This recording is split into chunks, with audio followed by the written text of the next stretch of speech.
Hello friends, ನಾನು ಇವತ್ತು ಹತ್ತರಿಕೆ ಪಲ್ಯ ಇದು ನೋಡಿದ್ದೀರಾ. ಇದು ಈ ಸೈಡ್ ಜಾಸ್ತಿ ಸಿಗುತ್ತೆ, ಉತ್ತರ ಕರ್ನಾಟಕದಲ್ಲಿ. ಇದು ಒಂದು ಸಲಾಡ್ ಮಾಡ್ತಿದ್ದೀನಿ. ಬನ್ನಿ ಮಾಡೋಣ. ಇದನ್ನು ನೀಟಾಗಿ ತೊಳೆದುಬಿಟ್ಟು ಚೆನ್ನಾಗಿ ಇಲ್ಲಿ ಇಟ್ಟಿದ್ದೀನಿ. ನೀರೆಲ್ಲ ಹೋಗಿದೆ. ಈಗ ಇದನ್ನು ಕಟ್ ಮಾಡಿ ನಾವು ಸಲಾಡ್ ತಯಾರು ಮಾಡೋಣ. ಇಲ್ಲಿ ನೋಡಿ, ಕಟ್ಟಾಗಿದೆ. ಇದರಿಂದ ಸಹಾಯದಿಂದ ಕಟ್ ಮಾಡಿದ್ದೀನಿ ನಾನು. ಈಗ ನಾವು ಪಚ್ಚಡಿಯನ್ನು ತಯಾರು ಮಾಡೋಣ. ಈಗ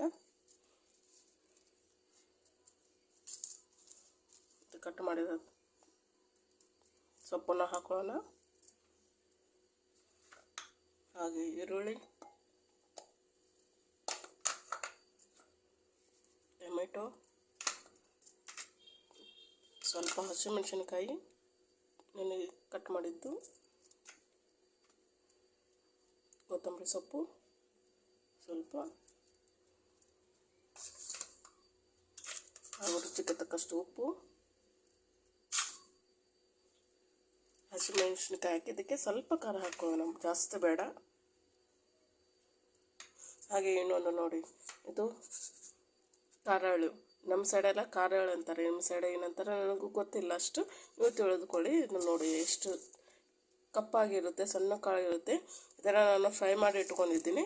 ಇದನ್ನು ಒಂದು ಸ್ವಲ್ಪ ಮಿಕ್ಸಿ ಹಾಕೊಳ್ಳೋಣ. ಈಗ ನೋಡಿ, ಮಿಕ್ಸಿ ಹಾಕಿ ಆಗಿದೆ. ಇದನ್ನು ಹಾಕೊಳ್ಳೋಣ ನಾವು.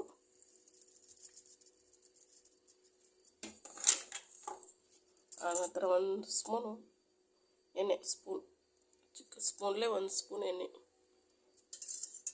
ಹಾಕಿ ಮಿಕ್ಸ್ ಮಾಡೋಣ ನಾವು ನೀಟಾಗಿ.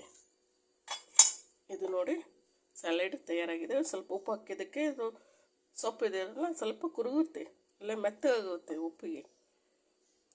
ನೋಡಿ, ಆಗ ಎಷ್ಟಿತ್ತು, ಈಗ ಎಷ್ಟಾಗಿದೆ ಅಂತ ಕಡಿಮೆ ಹಾಕ್ಕೊಂಡು ಬರುತ್ತೆ. ಇನ್ನೊಂದು ಸ್ವಲ್ಪ ವೆಯ್ಟ್ ಮಾಡಿ ಇನ್ನೂ ಕಡಿಮೆ ಆಗುತ್ತೆ. ಬಟ್ ಈಗ ತಿನ್ನಲು ಸಿದ್ಧವಾಗಿದೆ. ಇದು ಜೋಳ ರೊಟ್ಟೆ ಜೊತೆ ತುಂಬಾ ರುಚಿಯಾಗಿರುತ್ತೆ. ಇದು ನೋಡಿ, ನಮ್ಮ ಆರೋಗ್ಯಕ್ಕೆ ತುಂಬಾ ಒಳ್ಳೆಯದು. ಕ್ಯಾಲ್ಸಿಯಂ ಕಡಿಮೆ ಇದ್ದವರು ಮತ್ತು ಇದು ಪ್ರೆಗ್ನೆನ್ಸಿ ವುಮನ್ಸು ಅವರೆಲ್ಲ ತುಂಬಾ ತಿನ್ನಬೇಕು. ಅವರಿಗೆಲ್ಲ ಕ್ಯಾಲ್ಸಿಯಂ ಹೆಚ್ಚಾಗುತ್ತೆ ಈ ಸೊಪ್ಪಿನಿಂದ. ಮತ್ತು ಡೆಲಿವರಿ ಪೇಷಂಟ್ ಇರ್ತಾರಲ್ಲ, ಅವರು ತಿಂದರೆ ಅವರಿಗೆ, ಮಕ್ಕಳಿಗೆ ಹಾಲು ಕುಡಿಸ್ಲಿಕ್ಕೆ ಹಾಲು ತುಂಬಾ ಜಾಸ್ತಿ ಇಂಪ್ರೂವ್ ಆಗುತ್ತೆ.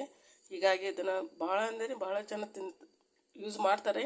ನೀವು ಒಂದು ಸಲ ಯೂಸ್ ಮಾಡಿ ನೋಡಿ, ಗೊತ್ತಾಗುತ್ತೆ ನಿಮಗೆ ಹೇಗಿರುತ್ತೆ ಟೇಸ್ಟ್ ಅಂತ.